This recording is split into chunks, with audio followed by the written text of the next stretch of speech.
Welcome to Let's Talk, hosted by David B Plemons, CPA Inc. Here, we will focus on the struggle, the juggle, and everyday hustle of small business. We will be here weekly talking to small business owners about their everyday struggles. We welcome your questions and comments, so feel free to email us at admin@plemonscpa.com. We hope you enjoy, and above all, we hope it helps.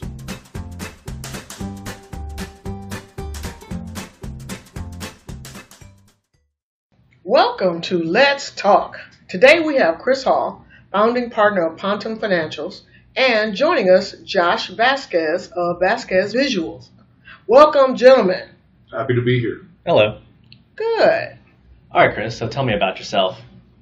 As you mentioned, I'm one of the founding members of Pontum Financial. I was raised right here in San Antonio, so grew up on a ranch in South Texas, and we founded Pontum because there was a real disconnect between a lot of the holistic planning community and business owners. Okay. And kind of found a gap where a lot of business owners that we noticed were not really spending as much time working on their business as they were spending working in their business.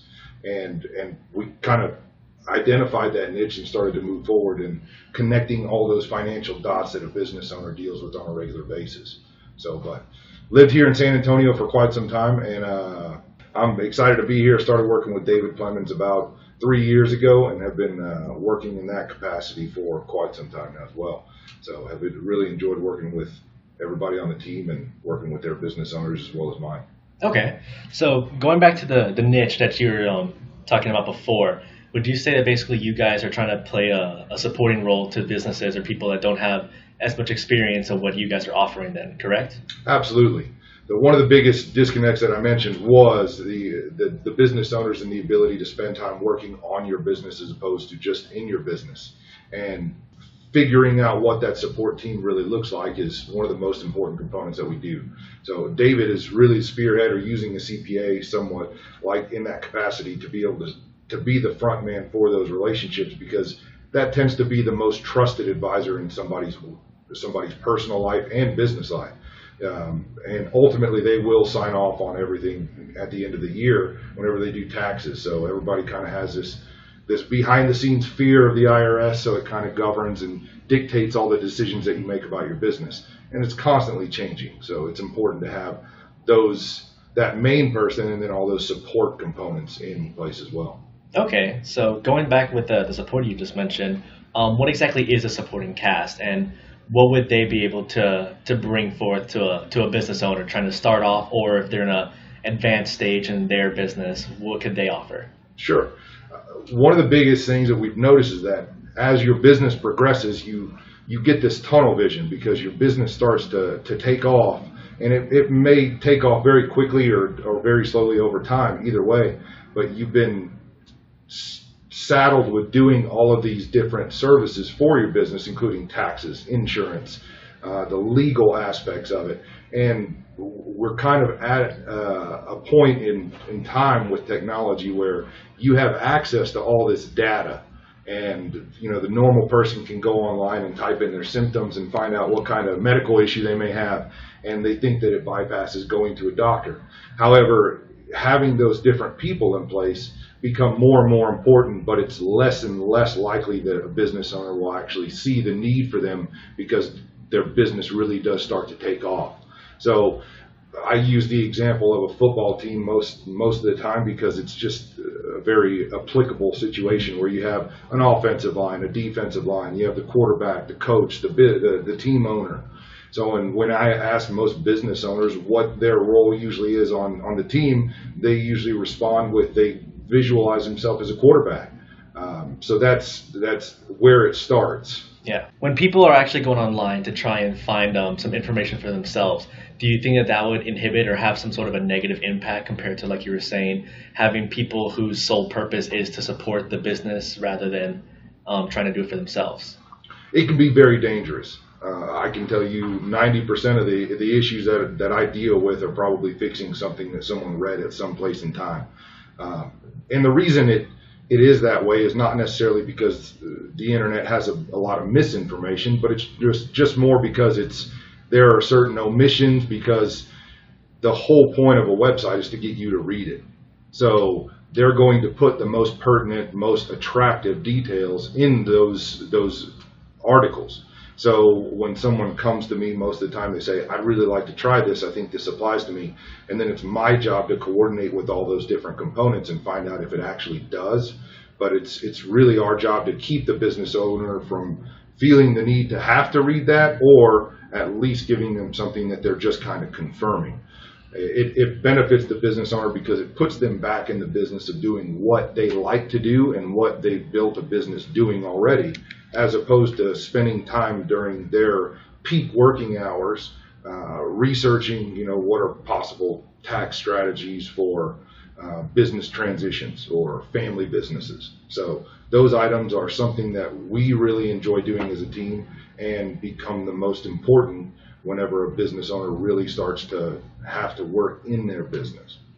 Okay. And when you're saying that you want people to work on their business rather in their business, what do you mean by that? Sure. I think one of the biggest areas that is lacking in the business acumen most of the time is that, and my father-in-law is actually a great example. So he's one of the hardest workers that I've ever met. And he's owned a business for quite some time. And whenever we first really started working together, coincidentally was around the time that I met his daughter. So I found him spending a lot of time working in the business, keeping your nose to the grindstone. And he had built a very successful business. But there were several components of that business that weren't being actively managed. So he would end up taking time away from what he was really, really good at, which is leading people and doing what his business actually is. And he would take time away from that to focus on things that a professional would do that would really benefit him. And he didn't like doing it. He didn't like having to do it. And that was where kind of this business model with Pontum Financial really stemmed from. Okay. So when you're saying that people don't actually like doing it, do you think there's a reason why business owners don't either like to do that part of their business, or do you think that there's a reason why some people may try and not work on their business instead? Most people don't like to. They do it out of necessity at the beginning because they don't think their business is important enough or big enough to be able to support the cost of it. And then it grows to a certain point, and they've done it for so long that they just continue to do it to their detriment most of the time. So it's difficult. To use an example of a football team, going back to that, you wouldn't want to see a wide receiver at practice training to be a quarterback. You wouldn't want to see an offensive lineman trying to return punts at practice. The coach would most likely tell him, hey, what are you thinking? You need to spend your time learning how to block people. So. Yeah. And it's just a cost-benefit analysis of analyzing time. So if you're a doctor, for instance, and you're spending time calling a medical billing company or an insurance company to figure out how to bill for a process, that's not an adequate use of your time.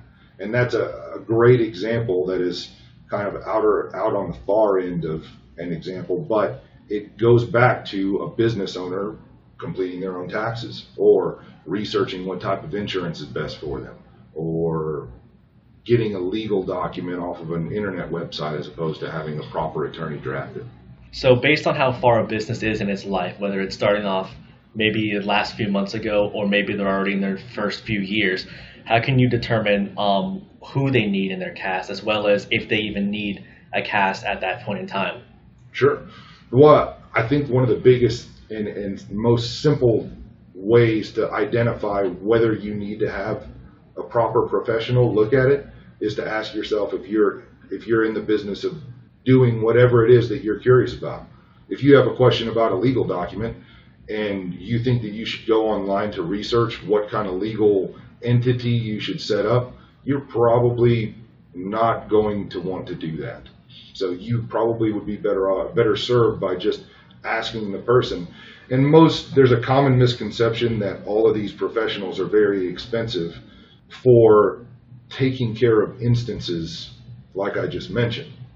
It's much more costly to not do it up front and have to fix it later. Most of the time your questions can be answered in a short span of time, and even if the professional charges by billable hour, it will save you probably 10 hours where they can answer the questions in an hour. So you have to be able to go to your second question about how does a business owner know when they need someone like that. It's a very simple calculation. So one of the things that we do with all of our business owners is we look at what your income is or what you want it to be, and we just back out that data and say, okay, if you work 50 weeks a year, whenever there's 52 weeks a year, I know most business owners work 52 weeks a year because there's 52 weeks in a year. But if you work 8 hours a day, which is, again, is a low estimate for a business owner, that's 2,080 hours a year, right? Roughly. So if you divide your income by 2080, that's your hourly rate. So if you can pay somebody to do something for less than you make per hour, it's pretty much a no-brainer. That makes it a very defined decision on whether or not you should pay somebody to do it. And you can take it to everything from changing your oil to drafting a legal document. So if a typical business owner that is considering putting this team in place, let's say that they're usually at $250,000 a year. That's $120 an hour at their rate. So if it takes you an hour to change your oil and you can pay somebody $60 to do it, you're throwing away. You're not paying $60. You're throwing away an additional $60. So it's a total of $120 lost because you could have been working while you paid someone else to do it. Does that make sense? Yes. It's a lot of back and forth, but just basically take the income that you have or the income that you want, divide it by the hours that you work, and you get a number. And if you can pay somebody to do it for less, then you should probably do that. Okay, yeah, because it would save you some money and some time, like you were saying, and especially if you get something wrong, it's going to be much more costly, and it probably could get you maybe in trouble potentially if you do it wrong. Right, and I will, and I have a lot of clients that will say that they really enjoy doing it, which I think is a reason that you should do it. If you really enjoy doing it and you feel that you're confident enough and that you have the acumen to do it and do it well, then take care of it and get it confirmed by a proper professional. That'll save you even more time. So, people are trying to get this cast put together. What kind of ways do you think they could find these specific people? Because from what I've seen as well, the city, a city that you're in, or maybe the state offers potentially some programs to help small businesses start up.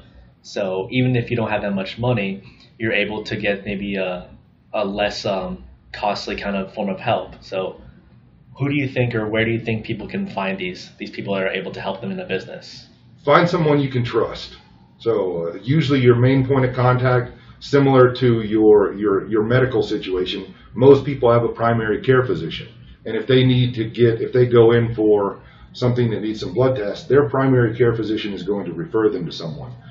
In addition to that, if you don't have one of those people that you trust already, the Small Business Administration, your local lenders, different people like that can direct you to a list of professionals. And then I always recommend meeting with a couple. And this is where the time constraint comes in that a lot of business owners struggle with, because they don't want to take the time out of their business to go find this professional, when over the long term, as long as you don't change that professional on a regular basis, you'll save yourself a lot of time. So it's that initial investment of finding those professionals to be able to use them moving forward. But I always recommend having a team of professionals that work well together. It's important that all of those people are on the same page, because there is so much overlap that has to do with what one person does and how it impacts what the other people do. So similar to a large corporation where you have a board of directors, you want them to have a meeting on an annual basis together. And that is probably the one thing that I never see with business owners that we strive for, is at least once a year, you have a company. So we meet as a board of directors and say, these are the decisions that we made. These are the things that we see coming down the pike as far as tax changes or legislation changes, whatever it may be. And this is how it's going to impact you. And a lot of business owners think that this doesn't apply to them. However, when was the last time you bought health insurance? When was the last time you bought commercial insurance or any type of insurance that's associated with you going to the doctor, or what happens if something happens to you? All of those mesh, and they're gears in this big machine that you call a business, and they need to run well together. Okay. So then, like you're saying, you basically want a bunch of people that do work together. So you would probably try and find a community, maybe, of actual people that would support your business then, right? Maybe not necessarily that already work together, but can work together. Okay. Professionals that are open to being a member of a team. Because so Pontum, the name of our firm, is Latin for bridge. So if you picture a bridge, it's made up of a lot of stones or a lot of cables or a lot of pieces that are tied together. There's a purpose behind that model, that symbol. So because you can have the strongest bridge in the world, but if that one single stone is off, the entire thing is worthless. Okay, so it's nice to have a good foundation to set your business up so it doesn't, essentially fail in the long run, basically, correct? Absolutely. Okay. So what would be the name of those cast members that you would want helping you with your business? Sure. There's a couple primary ones that you absolutely need to have on if you want to call it retainer or on staff. So the primary one that I always rely on, like I said, I ask most business owners, and whenever I ask them what position on a football team that they would picture themselves in, they imagine the quarterback role. So, however, I always say you are the quarterback role when it comes to working in your business. When it comes to working on your business, I always count the CPA as the quarterback, because that person is one of the most important components that will implement the majority of any strategies and will sign off on all of those different items every year. He'll constantly be the litmus test for whether or not everything's working, whether or not it will fall in the proper parameters. So, and then you also have, working with a normal football team, you have the offensive line. So I refer to the offensive line as an insurance agent, because they are most commonly your most important line of defense for the quarterback. So having those people in place, protecting the team members, making sure that nobody gets injured inadvertently. So Okay. you have different people, like the financial planner, person in my role, he usually serves as the coach. He's the person that can't implement a lot of the strategies, that relies on all the other components, but he's the one who's most responsible for seeing the big picture. He sees how it plays into with your kids. So if you have a business, what happens if you can't work at your business? What happens if you want to transition out of your business? What are we targeting? So with your business, what do you want your business to be? That's what seems like a simple question, but not many business owners have ever been asked that question, and very few of them can answer it. Do you want to grow it to a multi-million-dollar corporation, or are you comfortable with not having to manage 100 different people? So the other one is looking at the attorney. So I always rely on the attorney as kind of the fullback of the team. Okay.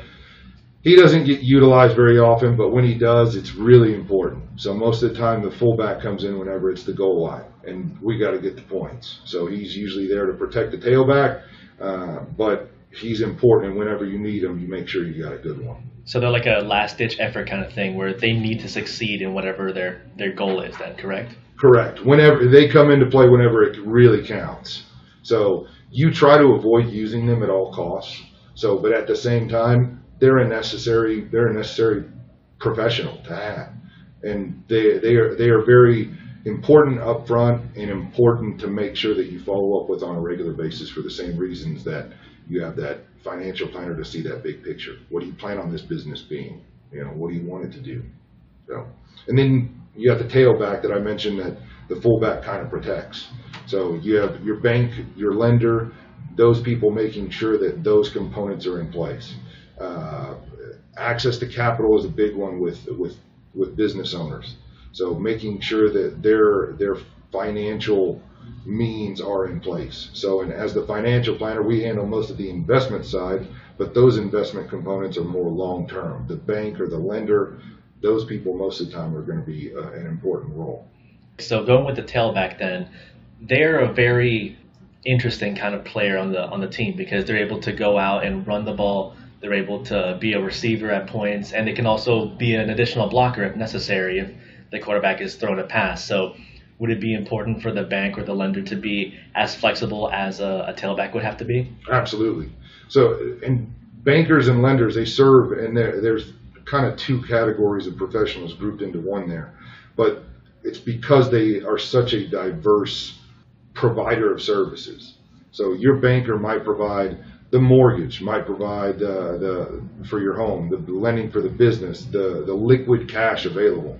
So you always got to make sure that those people are as flexible as possible, because if your quarterback's running down the line and he's looking to pass and you need a blocker, so you're going to need something short term, to use that same analogy, but you're also going to need an out in the event that something goes awry and you don't have another option. So you got the pitch, to go back to the football analogy, and or you can use them as a blocker. So. Okay. From what I've seen when I watch football as well, there could be multiple running backs that switch out sometimes during the play, because you may have one that's very speedy and may try and run towards the sidelines, or you may have one that's a little more bulky and run through the middle. So would you also maybe have multiple banks or lenders depending on the scenario that you have? Every business owner is completely different, I've noticed. There are common similarities where those three core players come into play. But at the end of the day, you can add in all these different components, and every team, as long as you have a strong core, you add those different components because you need that aspect of it. So a smaller business that's just getting started can probably use the same lender that they use for their retail or their consumer loans. So, and I know, for instance, one of my clients uses a credit union for their personal stuff, uses a larger bank, and then uses a larger institution for their large loans. And it's because different, just like you said, different positions have different resources available to them.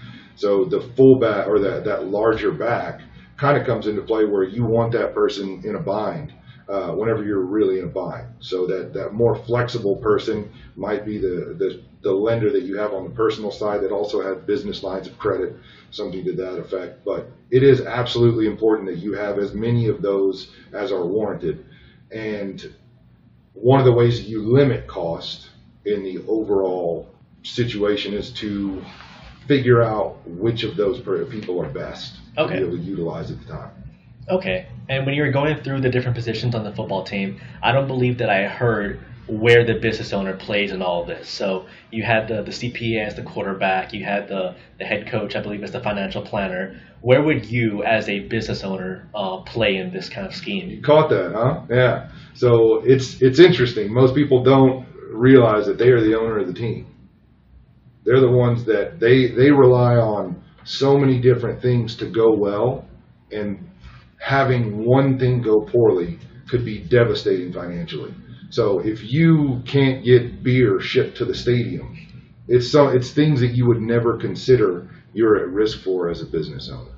So the quarterback has to worry about people coming out of nowhere and hitting them. That's the offensive line's position. That's all those different components. But the business owner, in the grand scheme of things, has to deal with so much risk out there that they don't even see about 70% of it. They see the 30% that's covered by, is my product going to be well received? Is my service going to be bought? How do I set myself how do I set myself apart from the competition?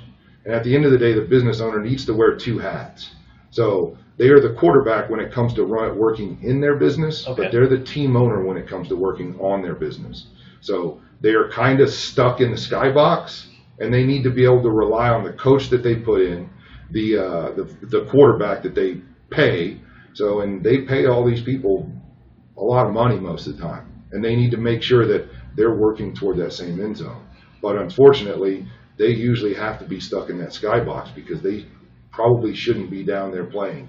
So can you imagine some of the owners of the football teams out there trying to run the football?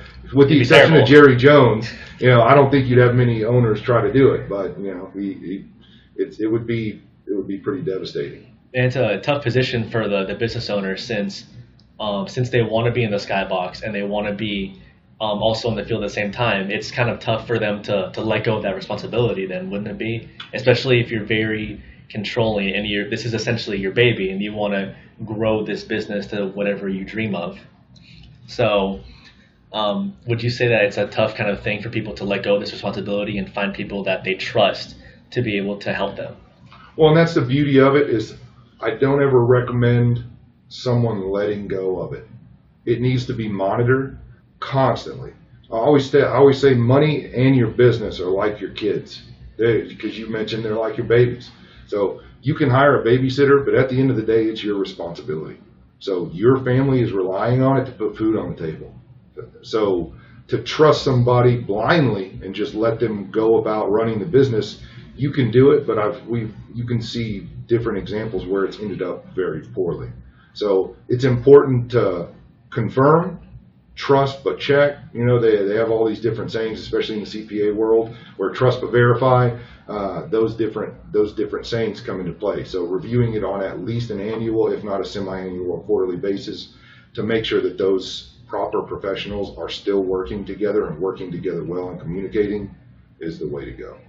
Since there's different players on the team, are there certain players that you would say work more hand in hand than others? Like, for example, New England Patriots, you have Bill Belichick as the head coach and Tom Brady as the quarterback, who've been there throughout all of their championships. Would they, potentially the financial planner and the CPA, work more closely compared to the other people on your team? Absolutely. Most of the items are going to be dispersed to the other professionals by those two professionals.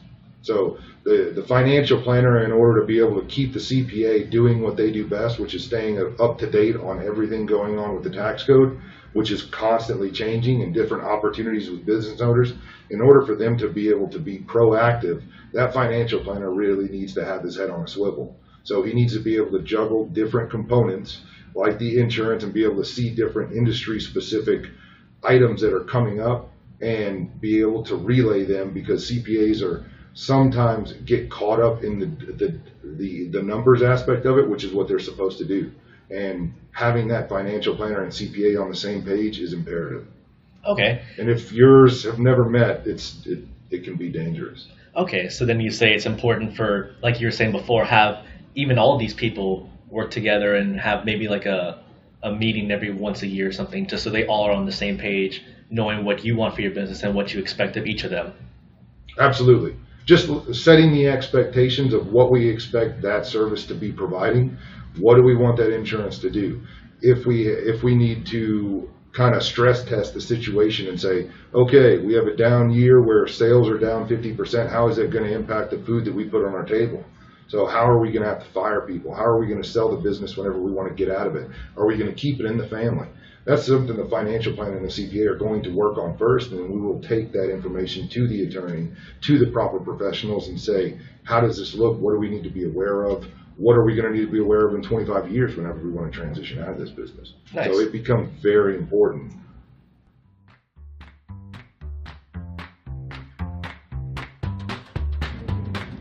Thank you for joining us on Let's Talk, hosted by David B Plemons, CPA, Inc. We want to thank our guests, Chris Hall and Josh Vasquez, for their insights into the supporting cast every business should have. Please join us next week for part 2 of this informative podcast. For more information about any of our guests, or if you have questions and comments, email us at admin@PlemonsCPA.com.